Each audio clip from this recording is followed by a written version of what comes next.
Hi, it's Maria, and I'm doing another Maria Unfiltered, and this is in the Forgiveness to Love series, and now we're at number 12. Oh my gosh. Anyway, today's video is titled Family, Friend or Foe. Something to think about, isn't it? Actually, many of us have been targeted by a jealous sibling or even a child relating to issues of estate. And um, that's because our parents wanted to leave us something that was near and dear to them. And so they wanted to pass it on to future generations. And whether it was of intrinsic value or whether it was of sentimental value, but it's wonderful to have something of your ancestors, and when we have special things, we might think about who we would like to pass them on to. But so the division of assets, unfortunately, creates havoc in many families. And it truly, well, as money does, it truly brings out the worst in people. And so greed, avarice, it's that feeling of, I want that, it's mine, and you can't take it. And in fact, I will stoop so low and I'll do anything to get it. And if you don't believe me, just watch. And so, anyway, to that I say, oh my gosh, if this is just too ridiculous. But, we sure are making our higher selves proud of us, right? Behaving like this. But these disputes actually affect countless of human beings throughout the United States and the world, in fact, because there are no geographic boundaries to something like an estate.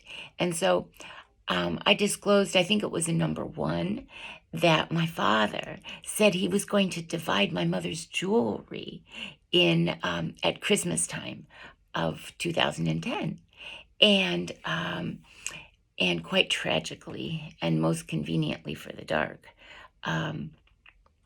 he didn't make it to Christmas time 2010. He died August 27th of 2010. And then he met an untimely death, and which I've talked about in a few of my videos, and he disappeared. And so my belief is that he may have been drugged or poisoned before any such division was going to happen, because I really don't know the value of my mother's jewelry. I don't know how many millions of dollars it was truly worth. And it's, it was breathtaking jewelry. And so for a second, I thought about that when I was going to say that. And then I thought, breathtaking jewelry, it really was. And yet it took his breath away, perhaps. And so, oh well. Anyway, I will share details of some of those crimes and why at the same time there are solutions that we can implement for things that happen like that, because we know that when we talk of oneness, that it's a beautiful concept. Yet how many people really in positions of power, how many people really understand the concept of oneness? And so I don't know that when they look in the mirror, do they see you? And do they see the other people? Or are they just focused on me, it's ego? And so, or do they focus on themselves? Yes, ego, me. So ego is the key word for the third dimension, right? And yet we try to rise above it as we elevate and raise our vibration. And yet most of the collective, most of us are in ego because we are in the third dimension. And so we are experiencing what we cause another to experience, which is, the great law of karma. And so I'm sharing an example of what was given to me in meditation. And that's when I prayed for a solution to this situation. And it would be a solution that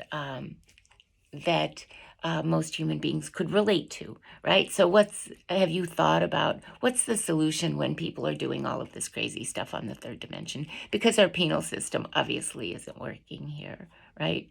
There isn't. There's more of an incentive to commit crimes because people are so easily um, acquitted for crimes that they actually did.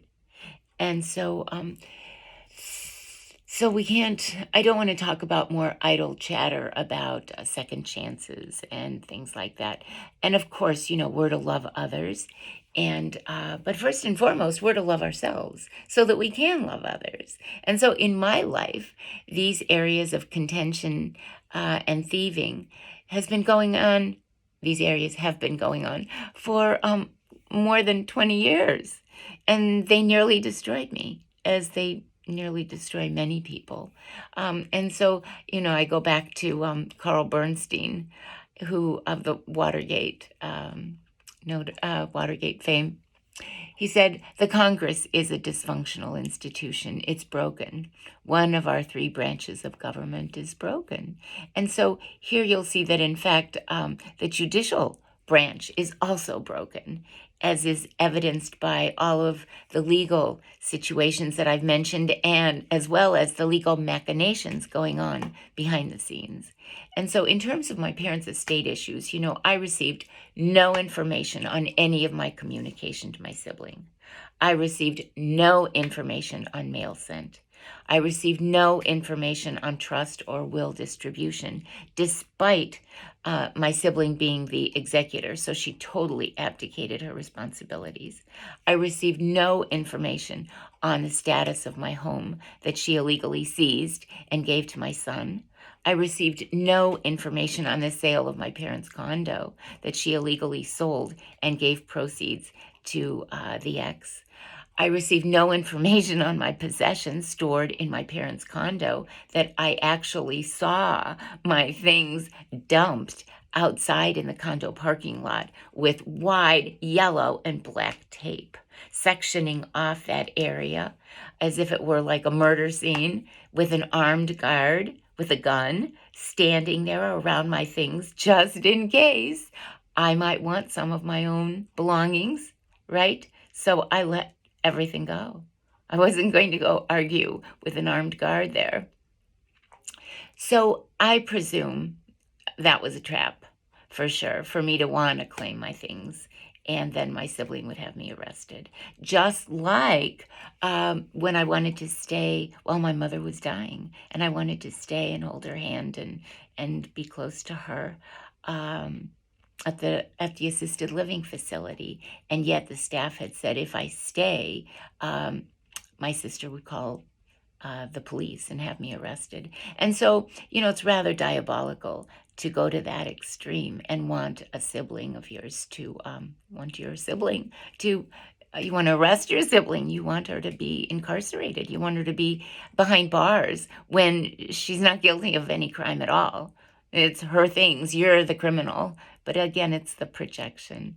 But anyway, I suppose I was trying to think about this, and I was thinking, I suppose that she and her attorneys are just waiting for the statute of limitations to run out, so that she could, and in the meantime, she would just clearly avoid service, which she has, because she hasn't responded to anything I've said. And so from a soul level, I'm trying to understand, perhaps I wasn't supposed to get them, right? Until such time as I was. And I don't know when that is. My soul has a better understanding of what is in my highest and best good, more than my human self here on this dimension. But I have to tell you that there has been more legal malpractice in my situations than I could possibly imagine. And in fact, when I was in Chicago, I think it was just after I left Chicago and I was in Florida, I actually had legal malpractice attorneys calling me wanting to take my case because they said it was very well known and they wanted to get in on the action. And so I actually met and hired one attorney.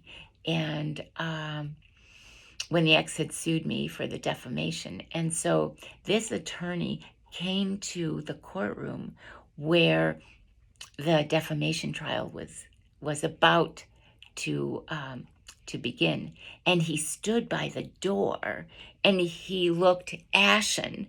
I mean, he looked like he had seen ghosts. And so I happened to turn around and see him, and so I went to speak to him. And so he quickly kind of walked into a corner, and so I followed him there. I didn't know where he was going. And he said he quit. And he said to never tell anyone that he even knew me or that I knew him. And I thought, oh my gosh. Because he said the case was just too high profile and it just reeked of injustice. And I thought, oh my gosh. So keep in mind, this guy sues bad attorneys and wins. And yet he didn't think he was going to be able to win in suing mine.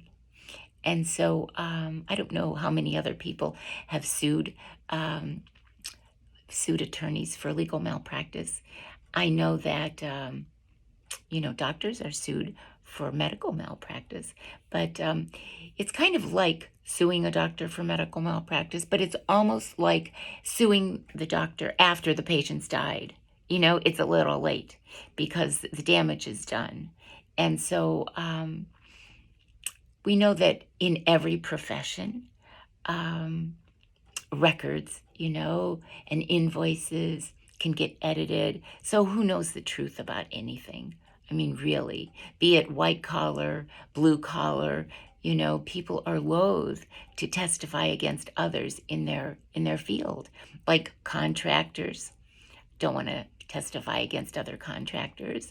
Even mechanics don't want to testify against other mechanics, and even car salesmen. If you have a lemon or whatever, you're going to be in quite the quandary trying to find another car salesman that will testify on your behalf. And so, I almost forgot, the biggest ones of all are the private investigators, the PIs. And if you should hire one and he comes into your home and he finds surveillance equipment, what do you think are the chances of him letting you know that he's found that surveillance equipment? Well, believe me, I had plenty of surveillance equipment in my residences, and I hired plenty of PIs to come and find them, and not one of them would mention to me that they actually found it, although they insinuated that they had. And finally, one said that, we don't rat on another rat. And so I thought, oh, that's kind of funny, ratting on a rat. Anyway, I just thought that was an interesting play on words. But, in terms of legal malpractice, they get the heads up on when they're going to get served. They have to, because it's the what do you call them? The processors? I can't even remember right now. But they go and they will serve the defendant about a lawsuit. And so chances are the person that is being sued will use the back stairs instead of the elevator, or if you try to serve them at home, the wife doesn't answer the door, and everybody knows when they're coming because it's like a fraternity. And that is what one of the PIs had told me. He said, it's a fraternity. Wherever you go, these are your colleagues. These are people that you might have hired, or you still might hire, and you're not going to want the reputation of being a snitch. And so he said, you will be hard-pressed to ever find any profession, in any profession, where someone will want to testify against another. So anyway, while all of this was going on, the raping and the pillaging was in full force in my courtroom.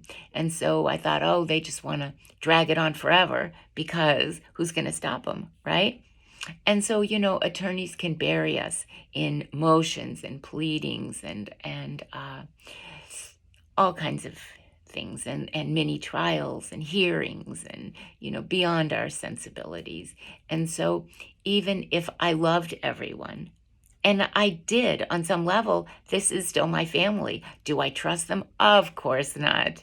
Do I think that they are decent human beings? No, I don't think that they are conscience-driven human beings, conscience-driven human beings. I don't think that they're particularly awakened or conscious. I think that they're relatively unconscious, actually. But this is my family, and so I do have a biological affinity toward them, but I have to stay away. I can see them. I can love people, and you can love people at a distance. You don't have to participate in other people's dysfunction. And so when I realized the lies and the backstabbing and the plots to actually kill me, I have to let them go. We all have to let them go. And that's a sign of self-love, which is what this series is all about. It's about drawing boundaries and having not letting others cross the line, right? Because we are here to take care of ourselves, and we are here to learn whatever it is we're going to learn, whether you want to call these lessons or tests or opportunities for growth, however you want to frame them.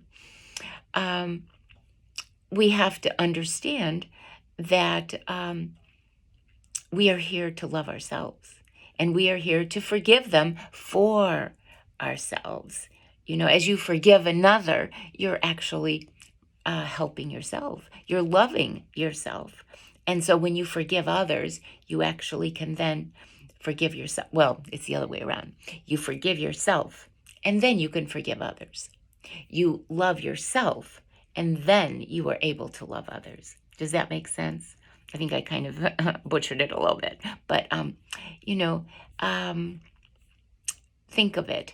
On a soul level, we would never consider doing these horrible things to another human being because we have compassion, we have empathy, we understand that we are all here as children playing on planet Earth, testing the waters and seeing what works for us and what doesn't. And so to actually want to harm another human being, much less take their life, that's between the soul and its creator. And so no other human being has the right to interfere in that. Now, there can be some contracts where the dark energy is involved, yet generally the dark has a very high price to pay for interfering in that kind of a thing. And that's not an easily forgiven behavior or action by even the person who's perpetrating that. How can they ever really forgive themselves? They can't. And so they can never forgive you. They can never love themselves, and they can never love you. And that's just the way it is. It's kind of a circle. Forgiveness and love are very closely related. They are intertwined. And so I realized that, life is too short to surround ourselves with thieves and with, however demonic that energy is, whether it comes from within or without, or from within or outside of ourselves. And so, for a while I was running away from it because I was, they say fear is, fear everything and run. And that's what I was doing because I couldn't believe what was going on. And yet then we need to turn that around and fear. It's FEAR, which is face everything and rise. And that's what we're here to learn here on this planet. And so we have an amazing opportunity to do that and fulfill the agenda of our soul, even though it's so hard to see because there's all this muck and yuck and all this other stuff going on the planet. And we are so caught up in distractions, right?